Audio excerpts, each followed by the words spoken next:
Hello everybody, Sir Phobos here. Gonna be playing some Subnautica today.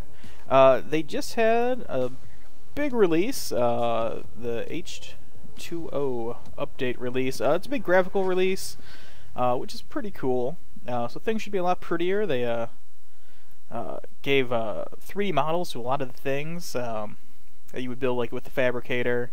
They added the scanner, so you can scan the flora and fauna that you find throughout the game. Yeah, I mean, just a lot of tweaks and stuff to the environment, new features. So I thought it'd be fun to start a new playthrough here, like an actual survive and thrive kind of Subnautica adventure, showing people how you should spend your first few days, where you can find everything, how to find everything, things of that nature. So we will just be playing, standard survival mode, and we'll jump into it. Alright, we'll see you in game. In the late 22nd century, humanity is beginning to colonize space. Before colony ships arrive, habitation vessels are appointed terraforming missions. The Aurora was one such vessel. During its descent, the Aurora was struck by a mysterious energy pulse, resulting in catastrophic hull failure. A single lifepod jettisoned prior to impact. You were in that lifepod. Okay. So here we are in our shiny new life pod. Ooh, look at that ocean. So pretty. Okay. Yeah, so we are intergalactic terraformers. Our ship was destroyed by some unknown thing. Oh, they moved where the ladder was. So makes it easier for you to find your storage here. Yeah, so the first thing you want to do is open up your storage and grab the goodies in there. Actually, we can leave those in there. That is a great haul. That is, okay, a knife and a flashlight. Beautiful. Yeah, so the first thing you want to do when you get in your escape pod here is open up your storage and grab what's ever in there. As far as I know, that's still randomized, so you might not get, a sweet survival knife and flashlight. You would get just random resources. This is your fabricator here. You just left click on that, and it'll bring up all the materials you can make and what you need for them and stuff. Now, the first thing you want to do in day one is start collecting some resources and food. Ooh, so pretty under here. And what are you? A whole fish? You're new. You're trying to survive by scavenging and salvaging everything you can. Can I not pick you up? Seamouth fragment? No? Okay. It's new. On this alien world that you've crashed into. Like I said, the first things you want to be looking out for are metal salvage and quartz. In addition to small fishies that you can eat, like that boomerang. Collecting the fish, you'll be able to cook them at your fabricator and get yourself some food and water. The game does have a mini tutorial, which is given you here. These little limestone outcroppings are some of the first you find. They're in these. Yeah. It'll warn you when you're drowning. It's where you find some of your basic resources. They'll look like just little off-colored rocks. Oops. On the side of all the little crags and cliff faces and stuff like that. And they'll contain usually copper and titanium if they're limestone. In some of the deeper areas, you'll find different. Oops. From the Aurora, yep. you'll find different ones that will contain different minerals. Now, like I said, the first thing you want to start looking for are quartz and pieces of metal salvage like this guy. These are going to be your most important things to find right off the bat. The metal salvage you'll turn into titanium, and the quartz is going to be what you turn into glass and rubber, which you're going to need to make the first few things that you're going to need to survive. The first couple of things you're going to want to get, in addition to food and water, the basic survival tools, which is going to be a knife, which we actually got lucky and got one. Though I'll still show you how to make one. You're going to want to make an O2 tank, and probably like fins to help you swim. Alright, so let's poke around a little. Lots of quartz in there. Some titanium. Let's head up and grab a breath, and then we'll go grab all that yummy quartz. Emergency. 10 seconds of oxygen remaining. I hear you, computer voice. Thank you. Quartz are just these little crystalline formations here. Oh, what are you guys? Yeah? Well, you're dead now, I guess. Okay.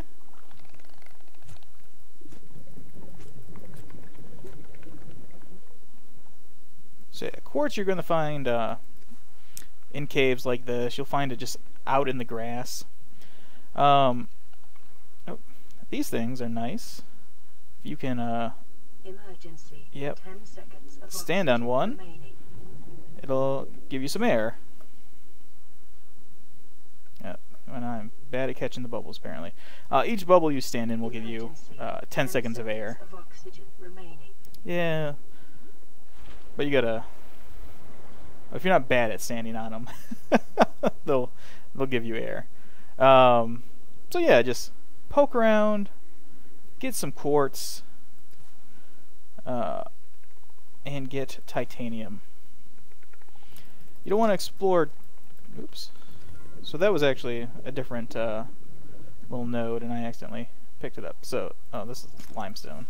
That one's going to be copper.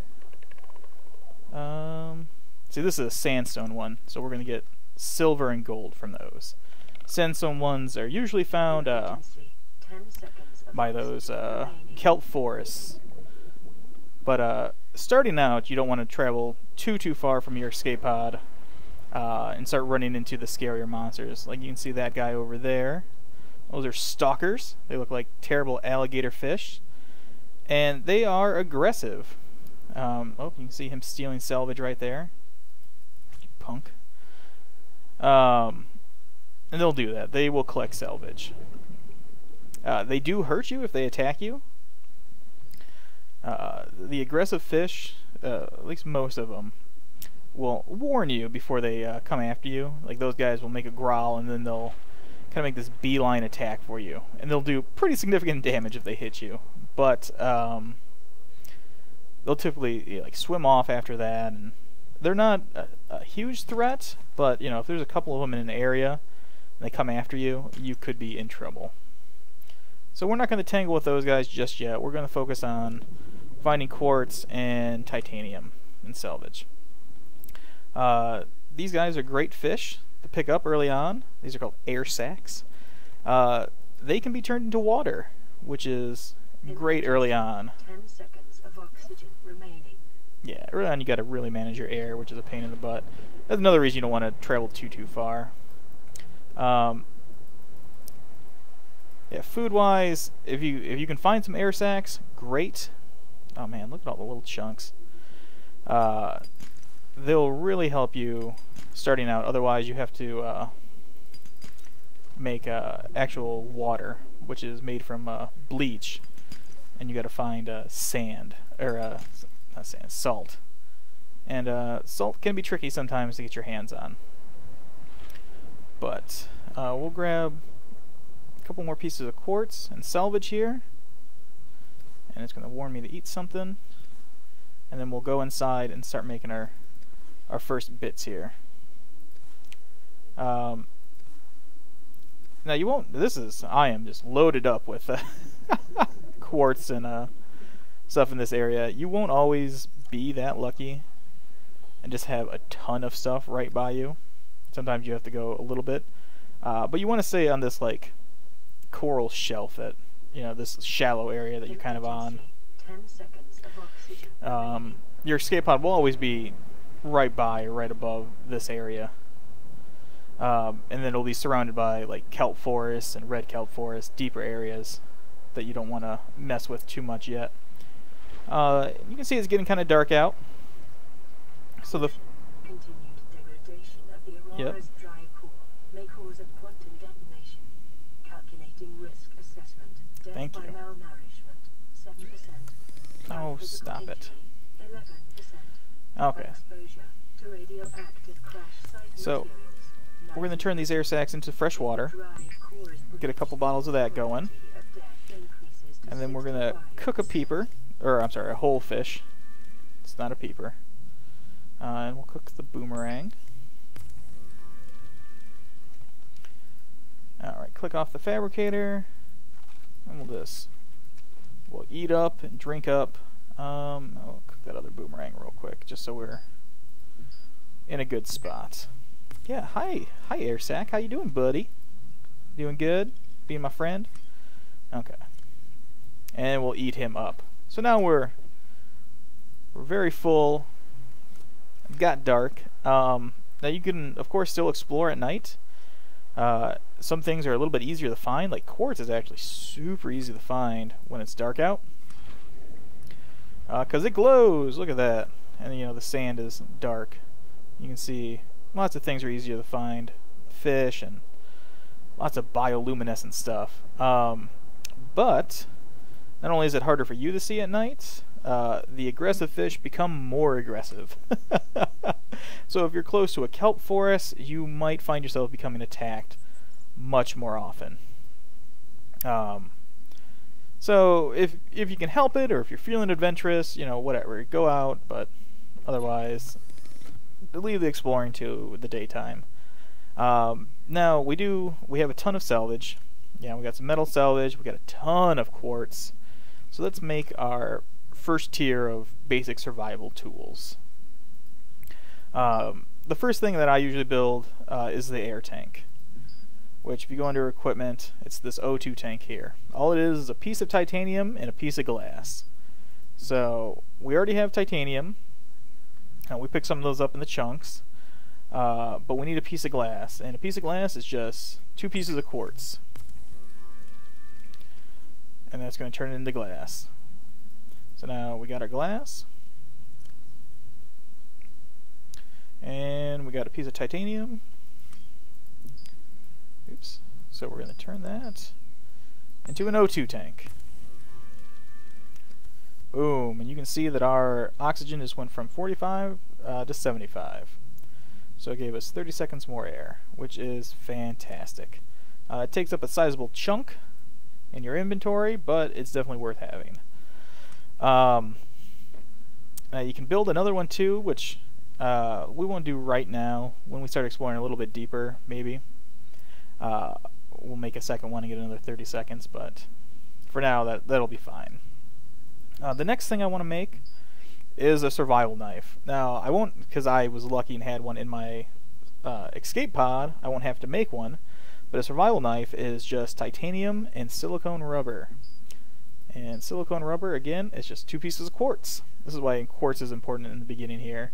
Let's go ahead and make that, because you're going to need it for glass and rubber, and all the basic stuff requires glass and rubber.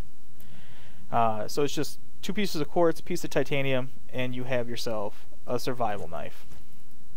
Real nice.